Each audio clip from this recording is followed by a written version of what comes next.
Del libro del Éxodo. En aquel tiempo, Moisés, después de oír la voz del Señor en medio de la zarza, le dijo: Está bien, me presentaré a los hijos de Israel y les diré: El Señor, Dios de sus padres, me envía a ustedes. Pero cuando me pregunten cuál es su nombre, ¿qué les voy a responder? Dios le contestó a Moisés: Mi nombre es Yo Soy. Y añadió: Esto les dirás a los israelitas: Yo Soy me envía a ustedes. También les dirás: El Señor, el Dios de sus padres, el Dios de Abraham, el Dios de Isaac, el Dios de Jacob, me envía a ustedes. Este es mi nombre para siempre. Con este nombre me han de recordar de generación en generación.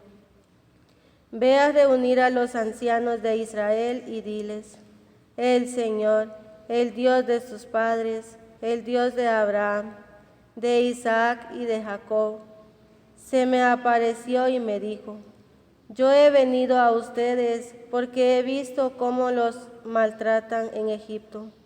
He decidido sacarlos de la esclavitud de Egipto para llevarlos al país de los cananeos, hititas, amorreos, pereceos, gibeos y jebuseos, a una tierra que mana leche y miel.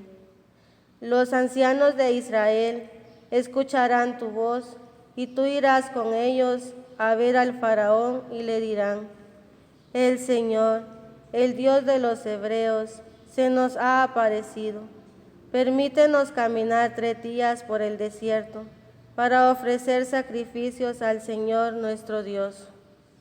Ya sé que el faraón no los dejará ir si no se ve obligado. Por eso yo extenderé mi brazo y azotaré a los egipcios con toda clase de males. Y finalmente el faraón los dejará salir. Palabra de Dios. Te alabamos, Señor.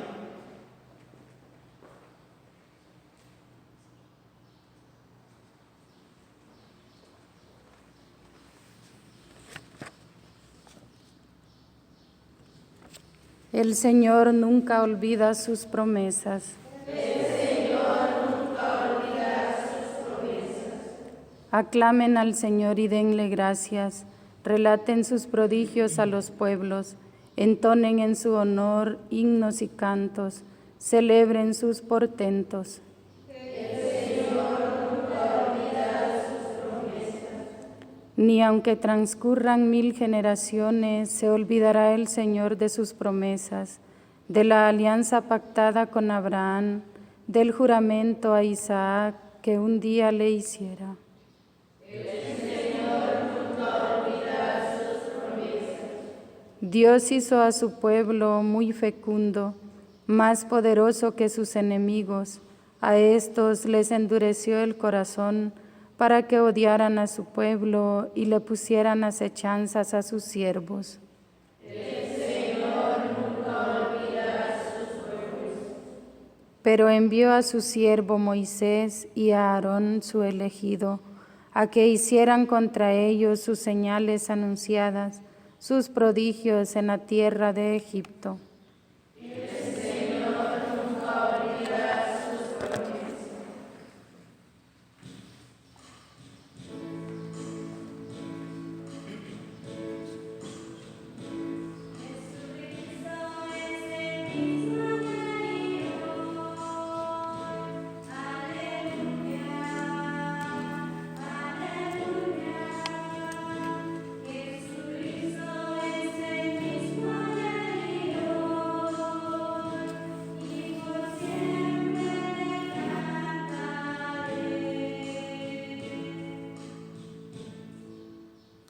El Señor esté con ustedes. Del Santo Evangelio según San Mateo. Gloria a ti, Señor. En aquel tiempo Jesús dijo: Vengan a mí todos los que están fatigados y agobiados por la carga, y yo los aliviaré. Tomen mi yugo sobre ustedes y aprendan de mí, que soy manso y humilde de corazón, y encontrarán descanso, porque mi yugo es suave y mi carga ligera. Palabra del Señor. Gloria a ti, Señor Jesús.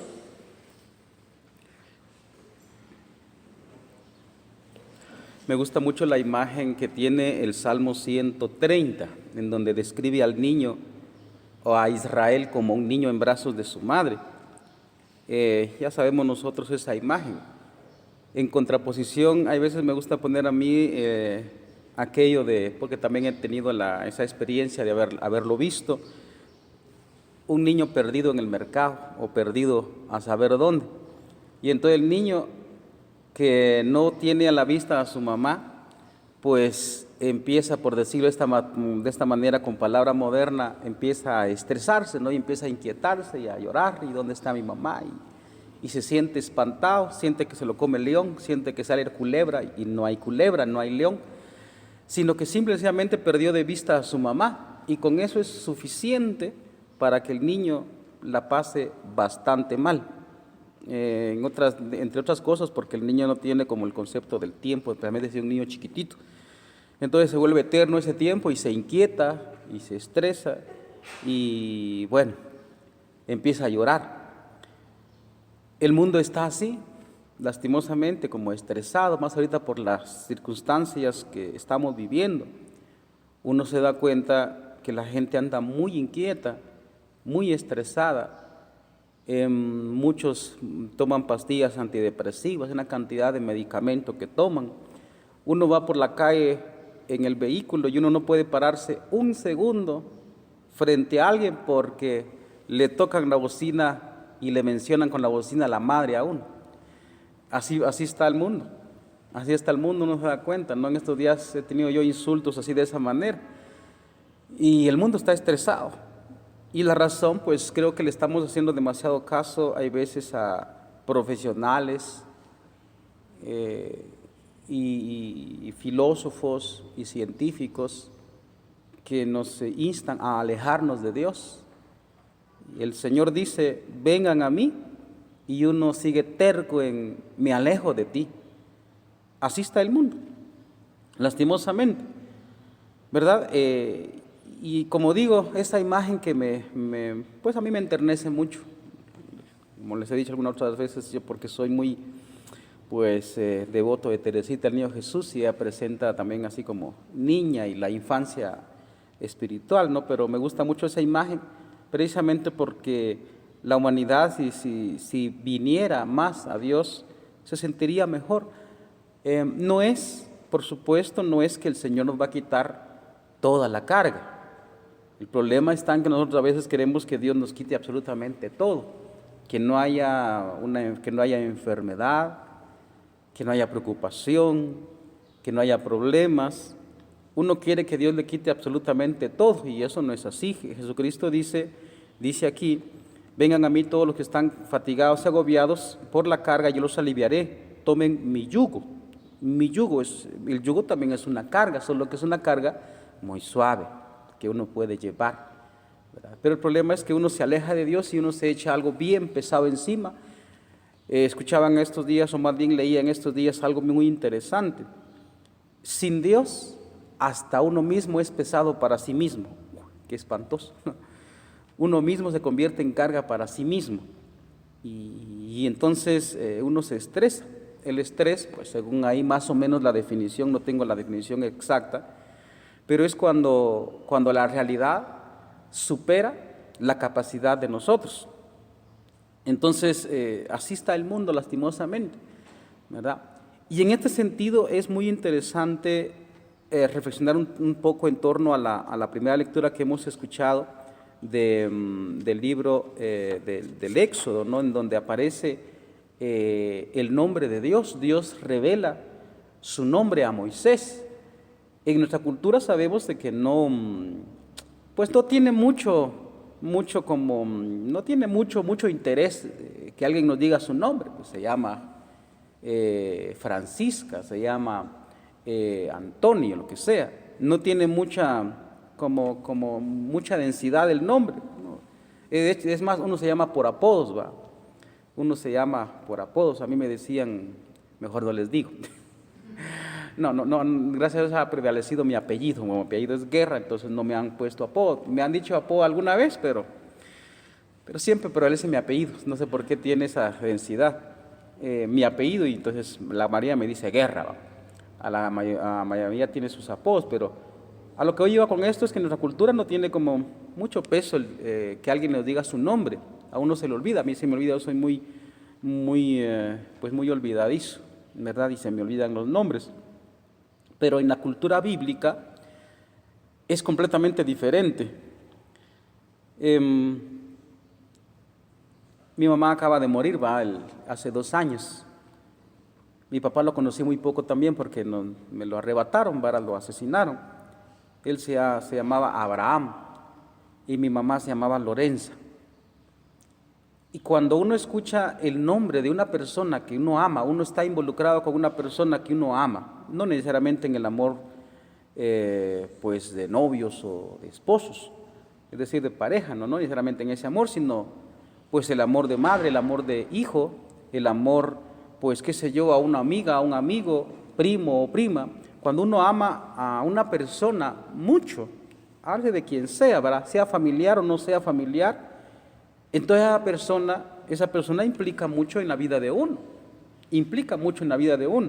Si hablamos del amor entre novios, ¿verdad? Entre pareja de esposo o esposa, entonces, especialmente cuando están recién casados, ¿verdad? O son novios, entonces según pronuncia el varón el nombre de su nuevecita esposa y se derrite y se le endulza el corazón.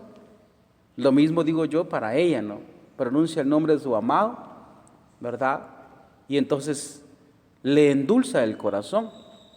Y no digamos cuando se pronuncia en el caso mío, como les decía anteriormente, el caso de qué significa el nombre de mi mamá.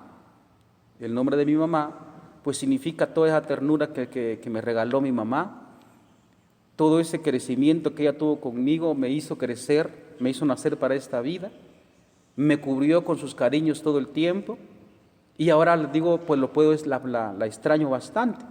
Cuando alguien pronuncia el nombre o más bien como se le denomina, ¿verdad? Como en nuestra cultura es, no recuerdo cómo se dice ahora gramaticalmente, pero como por derivación, ¿no? A los José, por ejemplo, le dicen Chepe.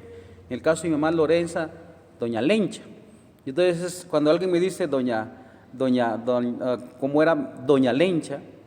Y entonces pues ahí se siente, por decirlo de esta manera, un poquito en el terminología oriental, ¿no? Uno se siente conectado inmediatamente con ese nombre. Pues, como vemos, entonces, este es el sentido de la cultura bíblica. Y cuando hablamos, como decía, acerca del Evangelio, que Cristo dice, pues, vengan a mí los que están cansados y agobiados, y yo los aliviaré. Pues, como digo, no necesariamente Dios nos va a quitar la carga, sino el hecho de sentirnos acompañados por ese Dios amoroso, entonces la carga permanece, pero es soportable, es soportable. A mí me gusta mucho decir a los hermanos que consuelan a los que tienen un duelo, alguien que ha muerto, una familia. Una vez quisiera decir una cantidad de palabras para tratar de aliviar algo, el dolor que tiene aquella persona que está en un duelo. Se le murió pues un hijo, o el esposo, o la esposa. Entonces le digo yo, mire, no necesariamente tiene que ser un montón de palabras. Y jovencitas también vienen, o jovencitos vienen, y padre, ¿qué puedo decirle a esta persona? Mire, me está pidiendo tal consejo, y no sé qué decirle. Y fíjese que está pasando tal situación en su casa, no sé qué. Entonces le digo yo, mire, pues si puede decirle algo, dígale algo.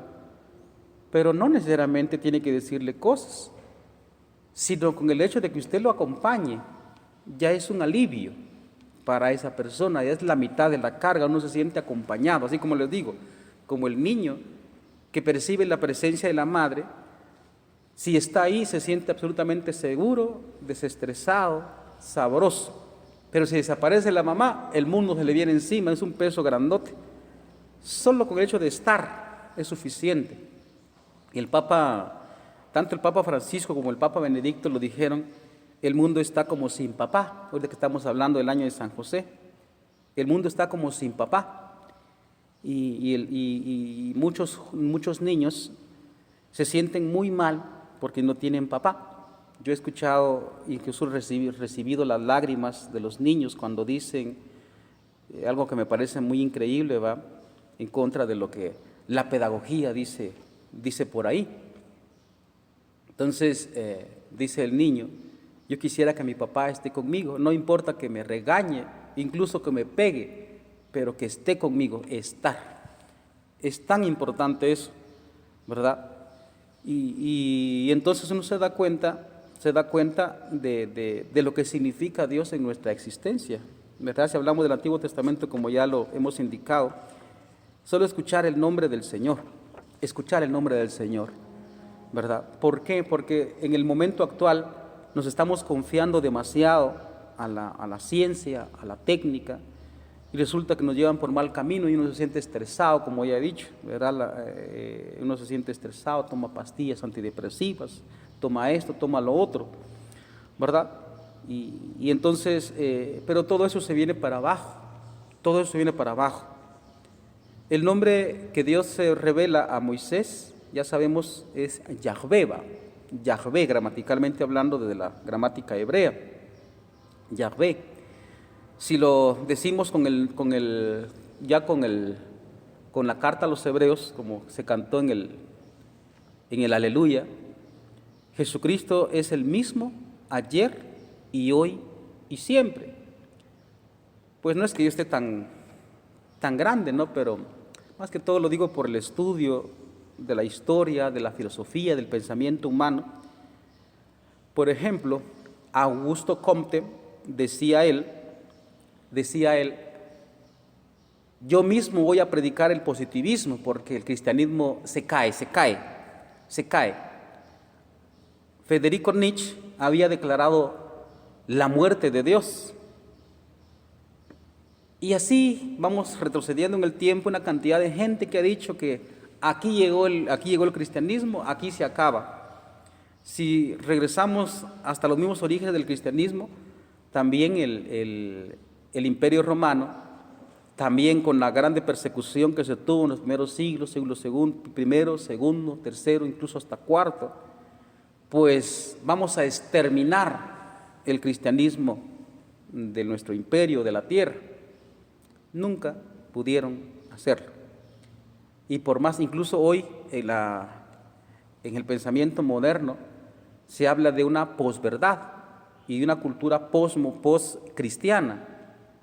Pues quieren exterminar el cristianismo, o más bien quieren exterminar el nombre de Dios. Por ejemplo, los famosos ateos científicos hacen todo lo posible, y ellos mismos lo han dicho en congresos lo han dicho. Tenemos que hacer lo que está en nuestra mano para eliminar todo tipo de religión, especialmente la fe católica, el cristianismo católico. Lo han dicho explícitamente. Y entonces hoy se habla de una cultura poscristiana, la posverdad, y quieren como extirpar la fe y el cristianismo de la cultura, pero Jesucristo permanece para siempre, como dice ya el Apocalipsis también, ¿verdad? El que es, el que era y el que será. Y entonces si nos aferramos a nuestro Señor, pues completamente, pues uno se va a sentir aliviado, descansado, muy sabroso vivir esta vida en medio de tormentas que pueden haber, como Jesucristo, por ejemplo, les tranquilizó pues aquella tormenta, como sabemos, en la barca, cuando iba de un lugar a otro, y los discípulos se sintieron amenazados. No te importa que nos hundamos. Y el Señor dice, ¿y por qué tienen tanto miedo? ¿Cómo no tienen fe? Pues que nosotros nos confiemos plenamente a nuestro Señor Jesucristo, ¿verdad? Que Él es el que puede aliviar nuestras cargas, nuestros fracasos, nuestros tormentos, Él las alivia. Y por consiguiente, pues tenemos que ser humildes también, como el niño en brazos de su madre, y uno va a pasar esta vida pues muy sabrosa, con tantas cosas que pasan también. La paz que Cristo nos ofrece, como ya mismo lo decía, no es la paz que el mundo da, sino la paz que Él trae, y vamos a sentirnos completamente descargados, aliviados, muy sabroso, por si nos confiamos plenamente en Él. Pidamos al Señor mucha humildad. Amén.